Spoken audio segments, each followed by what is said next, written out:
Fala pessoal, tudo bom com vocês? No vídeo de hoje a dica é para Premiere. Sabe quando você está editando aquele vídeo, você está arrastando a agulha, vem aquele áudio, barulhinho chato, né? Fica arrastando. É bem incômodo aquilo, tem muita gente que não gosta. Então eu vou mostrar uma dica bem rápida, como é que a gente consegue fazendo isso. Uma com atalho, outra a gente indo lá nas preferências do Premiere. Então deixa de enrolação, galera. Para vocês que não me conhecem, meu nome é Cláudia e sejam todos muito bem-vindos mais uma vez ao meu canal de dicas e tutoriais. Vem comigo, vamos lá para a telinha do meu computador agora. Bora lá, bem rapidinho, não tem como ficar enrolando, vamos direto ao ponto. Tô com um vídeo aqui, tá? Deixa eu botar aqui o meu fone para poder acompanhar com vocês o áudio aí. Então tá aqui, você tá lá trabalhando e vem aqui, arrasta. Como é que você quer editar, quer ver como é que vai ficar? Esse barulhinho é chato, isso me irrita. Duas maneiras, uma é bem rapidinha, Shift S, pronto, já vai sair, ó. Mas não vai sair na hora que você editar, terminar de renderizar e deixar o vídeo pronto, tá? O áudio tá aqui, ó.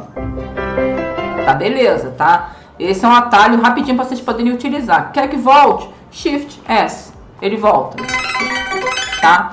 Ah, Cláudia, eu não esqueci qual é o atalho, mas vocês podem vir por aqui também, ó. Editar, preferências, tá? Áudio e aqui, ó, reproduzir áudio ao depurar.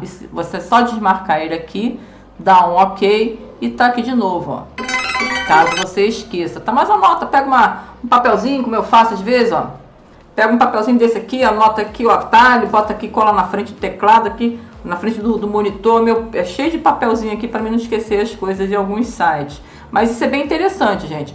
Aí você quer voltar lá de novo, mas não quer ir lá no editar, tá com preguiça de ir com o mouse lá, é só dar um Shift S de novo e ele volta aqui, ó.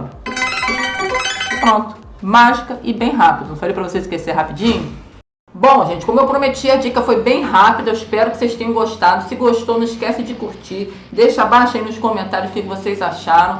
E eu tenho várias playlists também de Premiere, de Photoshop, com várias outras dicas lá, que eu tenho certeza que vocês vão gostar. Para vocês que ficaram comigo aqui até o final, muito obrigado, gratidão. Até a próxima e valeu!